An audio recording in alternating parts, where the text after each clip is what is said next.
दोस्तों, आज की वीडियो में हम बात करेंगे टाटा मोटर्स के बारे में। यहाँ पे टाटा मोटर्स को लेके मॉर्गन स्टेनली जो है वो काफ़ी ज़्यादा बुलिश नज़र आ रहे हैं। और हमने कल के दिन देखा जो इसका सपोर्ट लेवल था 825 का, वो भी यहाँ पे ब्रेकआउट होते हुए नज़र आया। तो अब क्या वाकई में जो तेजी बता रहे हैं कम से कम यहाँ से 40% की अपसाइड, क्या वो आपको बनते हुए नज़र आ सकती है, या स्टॉक में अभी और गिरावट हो सकती है? क्योंकि एक सपोर्ट लेवल क्रूशल था 825 का, वो भी ब्रेकडाउन हो चुका है। तो ऐसे में आपको क्या करना चाहिए? क्या आपको यहाँ पे जो है गिरावट जो ऊपर से हुई है उसका फ़ायदा उठाना चाहिए, या थोड़ा वेट करना चाहिए, या जो पुराने इन्वेस्टर्स हैं वो यहाँ पे प्रॉफिट बुक कर सकते हैं? ये जानने की कोशिश करेंगे। फिर हम बात करेंगे यहाँ पे टाटा पावर के बारे में। टाटा पावर को लेके काफ़ी बढ़िया खबर निकल के आ रही है, जिसके चलते आने वाले टाइम में आपको इसमें शानदार तेज़ी का दौर देखने को मिल सकता है। तो ऐसी क्या खबर है वो जानेंगे, और साथ में ये भी जानेंगे कि कहाँ तक स्टॉक जा सकता है। क्या स्टॉक अब की बार 500 का लेवल जो है क्रॉस कर सकता है जो अब तेज़ी बनेगी, या फिर स्टॉक वहीं से वापस से आपको थोड़ा सा नीचे आता हुआ दिखाई देगा। फिर हम बात करेंगे यहाँ पे टाटा कंसल्टेंसी सर्विसेज के बारे में। यहाँ पे इन टाटा कंसल्टेंसी सर्विस ने एक इन्वेस्टमेंट किया है। तो कितने अमाउंट का इन्वेस्टमेंट किया है और कहाँ इन्वेस्टमेंट किया है, और उससे क्या फ़ायदा मिल सकता है इनको, वो जानने की कोशिश करेंगे इस वीडियो में। लास्ट में एक ऐसे स्टॉक के बारे में डिस्कस करेंगे जो आप सभी के लिए लेके आया है बोनस बहुत ही शानदार रेशो में। तो चलिए वीडियो स्टार्ट करते हैं। सबसे पहले बात करें टाटा मोटर्स के बारे में। 824.2 पे क्लोजिंग रही कल के दिन। 19.25 रुपीज़ की गिरावट देखने को मिली, और 2.25% के आसपास आपको स्टॉक जो है गिरता हुआ नजर आया कल के दिन। अब बात करी जाए इसकी वॉल्यूम की कल के दिन, 2 CR के लगभग वॉल्यूम थी कल के दिन। परसों की बात करी जाए 33 लाख से करीब 16 लाख से डिलीवरी उठा गई थी। हफ्ते की एवरेज अगर हम देखें 1 CR के करीब वन थी, 61 लाख से डिलीवरी उठा गई थी। और मंथ की आप एवरेज देखेंगे 1 CR के करीब वन थी, 59 लाख से जो है डिलीवरी उठाई गई थी। तो काफ़ी सही वॉल्यूम में यहाँ पे आपको स्टॉक जो है ट्रेड करता हुआ नजर आया। अब बात करें यहाँ पे अपडेट की, तो मॉर्गन स्टेनली जो है वो बुलिश नजर आ रहे हैं और स्टॉक के लिए। और इन्होंने maintained its equal rebate rating on the auto giant with the target price of 1178. The target indicates an around 40% upside. तो ये काफ़ी बड़ा यहाँ पे इन्होंने टारगेट भी दिया है। और अगर आप देखेंगे Tata Motors shares was slumping on Monday morning as Mahindra and Mahindra continued to outsell the Tata Group auto manufacturer for the second straight month। तो लगातार दूसरी बार ऐसा हुआ है कि महिंद्रा एंड महिंद्रा की गाड़ियाँ टाटा ग्रुप से ज़्यादा बिकी है। तो इस चक्कर में भी आपको एक गिरावट देखने मिली, और कल तो मार्केट में भी गिरावट थी तो वो भी गिरावट देखने मिली। पर इम्पोर्टेंट बात यह है कि इसका जो सपोर्ट लेवल था 825 का, वो भी यहाँ पे ब्रेकआउट हो चुका है। और मॉर्गन स्टेनली जो है अभी भी बुलिश नज़र आ रहा है। तो मुझे लगता है कि यहाँ पे आपको वेट करना चाहिए थोड़ा सा, क्योंकि अगर ये 825 के ऊपर क्लोजिंग नहीं देता है इस वीक, पूरे वीक, तो आपको गिरावट का दौर जारी रहते हुए देखने को मिल सकता है। और फिर 750 का इसका नेक्स्ट जो है सपोर्ट लेवल है। तो उस लेवल तक भी अगर स्टॉक गिर जाए तो कोई बड़ी बात नहीं रहेगी। तो मेरे ख्याल से तो आपको यहाँ पे वेट करना चाहिए। जो नए इन्वेस्टर्स और पुराने इन्वेस्टर्स चाहे तो यहाँ पे प्रॉफिट बुक कर सकते हैं थोड़ा थोड़ा करके।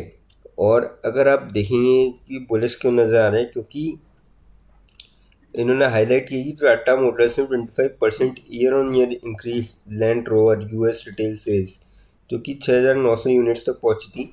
Jaguar retail sales 4% upticks to 715 units. तो इसके चलते ये थोड़ा सा बुलिश नज़र आ रहे हैं। पर मुझे लगता है कि यहाँ पे मार्केट जो सेंटिमेंट से अभी थोड़ा सा ख़राब है, तो ऊपर नहीं जाता मेरे को लग रहा है। खासकर इतना तो ऊपर नहीं जाएगा जितना इन्होंने टारगेट दिए। हाँ, आने वाले टाइम में साल भर में ज़रूर जा सकता है, पर शॉर्ट टर्म में ये बिल्कुल भी जाने की उम्मीद बहुत कम है। बिल्कुल भी तो नहीं होंगे, पर बहुत कम है। तो आप सोच समझ कर निर्णय लें। अब एक खबर और है यहाँ पे, पीबी बालाजी इमर्जेस एज की figure in plan D merger of Tata Motors report. तो इन्होंने जो है डी मर्जर का भी प्लान किया था कि कमर्शियल व्हीकल सेगमेंट अलग करेंगे, और जो पैसेंजर व्हीकल सेगमेंट है उसको भी अलग करेंगे। और ये 12 से 15 महीने में आपको उनका डीमर्जर का जो प्रोसेस है वो भी पूरा होता हुआ नज़र आएगा। तो कंपनी देखिए फंडामेंटली काफ़ी स्ट्रांग है। तो इस समय समय की बात होती है कि कभी थोड़ा समय ख़राब चलता है तो उस स्टॉक में आपको गिरावट देखने को मिलती है। पर मैं तो ये कहूँगा कि अभी आप वेट करें स्टॉक को। जो होल्ड कर रहे हैं वो चाहे तो होल्ड कर सकते हैं या फिर थोड़ा थोड़ा प्रॉफिट बुक कर सकते हैं। अब बात करते हैं टाटा पावर के बारे में। 428.45 पे क्लोजिंग रही कल के दिन। 17 रुपये की गिरावट देखने को मिली और लगभग 4% के आसपास आपको स्टॉक में गिरावट भी देखने को मिली। अब बात करी जाए वॉल्यूम की, लगभग 1.4 CR के करीब वॉल्यूम थी। 47 लाख से डिलीवर उठाई गई थी। फ्राइडे की बात करें, 49 लाख की वॉल्यूम थी। 21 लाख से जो है डिलीवर उठाई गई थी। हफ्ते की एवरेज अगर आप देखेंगे तो लगभग सेम वॉल्यूम थी। 1.4 CR के करीब और 37 लाख से डिलीवर उठाई गई थी। मंथ में ही सेम ही वॉल्यूम थी। 1.4 CR के करीब और 46 लाख की जो है डिलीवरी उठाई गई थी। तो काफ़ी सही वॉल्यूम में यहाँ पे आपको स्टॉक ट्रेड करता हुआ नज़र आया। अब अपडेट की बात करी जाए, Tata power renewables growth capex provide good visibility. Core business takes a hit but will recover going forward as demand improves. तो ये काफ़ी बढ़िया खबर निकल के आ रही है टाटा पावर को लेके। और मुझे लगता है कि इससे आपको आने वाले टाइम में डेफिनेटली अच्छा खासा फायदे देखने को मिल सकता है। और दूसरी खबर अगर आप देखेंगे तो so Tata group EV charger and solar company approve investment of 1000 megawatt pumped storage hydro project worth ₹5666 crore in Bhivpuri. और अगर आप देखेंगे यहाँ पे तो ये रहा the Tata power company limited board of directors. तो इन्होंने अप्रूव किया है काफ़ी बड़ा यहाँ पे प्रोजेक्ट को। और this strategic moves aligns with the increasing demand of renewable energy solutions and need for reliable round the clock power supply. तो ये काफ़ी बढ़िया खबर है जिसके चलते मुझे लगता है कि आने वाले टाइम में आपको तेज़ी का दौर बनते हुए देखने को मिल सकता है।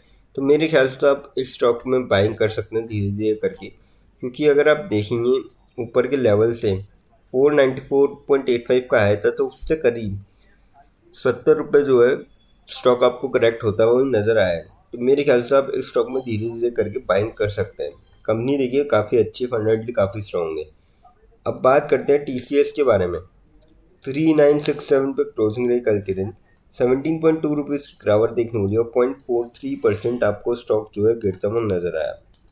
बात करी जाए वॉल्यूम की इसकी, तो लगभग जो वॉल्यूम थी कल के दिन वो थी 28 लाख की। 15 लाख की जो है डिलीवरी उठाई गई थी। फ्राइडे की बात करें 2 लाख से करीब वॉल्यूम थी। 94,000 की डिलीवरी उठाई गई थी। हफ्ते की एवरेज देखिए अगर 20 लाख से करीब वॉल्यूम थी। 14 लाख से डिलीवरी उठाई गई थी। और मंथ की आप एवरेज देखिए तो 23 लाख से करीब वॉल्यूम थी और 14 लाख से करीब जो है डिलीवरी उठाई गई थी। तो काफ़ी सही वॉल्यूम में यहाँ पे आपको स्टॉक ट्रेड करते हुए नजर आया। अब आप देखेंगे तो इन्होंने एक पार्टनरशिप करी है TCL partners with Insper in Brazil. BRL 50 million invested, यानी कि वहाँ की करेंसी में आप इन्वेस्ट किए गए BRL 50 मिलियन। तो जो है BRL 50 मिलियन का मतलब हो गया यहाँ पे 75 करोड़ रुपीज़। तो काफ़ी बड़ा अमाउंट यहाँ पे इन्होंने इन्वेस्ट किया है इंस्पर के साथ और पार्टनरशिप करी। तो इससे दोनों कंपनी को जो है फ़ायदा मिल सकता है। और इन्होंने 10 year strategic partnership with Insper, one of Brazil's foremost institution in higher education and research with a subsistent investment. तो इससे इनको फ़ायदा मिल सकता है क्योंकि यहाँ पे जो है according to TCS the collaboration aims to revolutionize industry innovation across South America, integrating advanced technologies like AI, Gen AI, IoT, special computing to address real world challenges across various sectors। तो इससे दोनों company को ज़बरदस्त फ़ायदा मिल सकता है क्योंकि उनको यहाँ पे इन्वेस्टमेंट मिल जाए और TCS को यहाँ पे जो है AI में और एक आगे बढ़त लेने का चांस मिल सकता है। तो मेरे ख्याल से तो काफ़ी अच्छी खबर है जिसके चलते आने वाले टाइम में आपको TCS में तेजी का दौर बनते हुए देखने को मिल सकता है। और हो सकता है कि स्टॉक आपको फिर से 4000 के पार जाता हुआ दिखाई दे। तो आप डेफिनेटली इस स्टॉक में भी लॉन्ग टर्म के पॉइंट ऑफ व्यू से इन्वेस्ट करके चल सकते हैं। अब बात करते हैं उस स्टॉक के बारे में जो आप सभी के लिए लेके आए हैं बोनस। कंपनी का नाम है बजाज स्टील इंडस्ट्रीज लिमिटेड 3533 पे क्लोजिंग रही कल के दिन। 21.2 रुपीज़ की तेज़ी देखने को मिली और 0.6% आपको स्टॉक जो है चढ़ता हुआ नजर आया। एक तरफ तो पूरे मार्केट में गिरावट देखने को मिली, वहीं दूसरी तरफ आपको स्टॉक में हल्की सी बढ़त देखने को मिली। और आप देख सकते हो कि सुबह काफ़ी ज़्यादा ऊपर खुला था स्टॉक, पर जैसे जैसे मार्केट में गिरावट होती गई वैसे वैसे आपको स्टॉक में गिरावट देखने मिली, पर फिर भी इसने पॉजिटिव क्लोजिंग दी है एंड के दिन। अब बात करी जाए इसके रिटर्न की, 5 दिन में लगभग 20% के आसपास पॉजिटिव रिटर्न, महीने भर में 12.5% के आसपास, 6 महीने में कंपनी ने जो रिटर्न दिखाया 176% के लगभग, और साल भर में 229% के रिटर्न दिखाया कंपनी ने। जिसके चलते कंपनी लेके आई है बोनस, और बोनस का रेशियो रखा गया है 3:1, और रिकॉर्ड डेट रखी गई है 12 नवंबर 2024। एक्स बोनस डेट भी 12 नवंबर 2024 रखी गई है। तो ऐसे में अगर आपके डीमेट अकाउंट में 12 नवंबर से पहले शेयर आते हैं तो डेफिनेटली आप बोनस के लिए एलिजिबल होंगे। लेकिन फ्रेंड्स, कोई भी इन्वेस्टमेंट करने से पहले फाइनेंशियल एडवाइजर से कंसल्ट करें या फिर खुद की रिसर्च करें, क्योंकि ये वीडियो नॉलेज के पर्पज़ से, इन्वेस्टमेंट के पर्पज़ से नहीं। तो दोस्तों, अगर आपको वीडियो अच्छी लगी हो तो हमारे चैनल को लाइक और सब्सक्राइब जरूर करें, ताकि आने वाले टाइम में आपको और भी ऐसे अपडेट्स मिलते रहें। थैंक यू दोस्तों।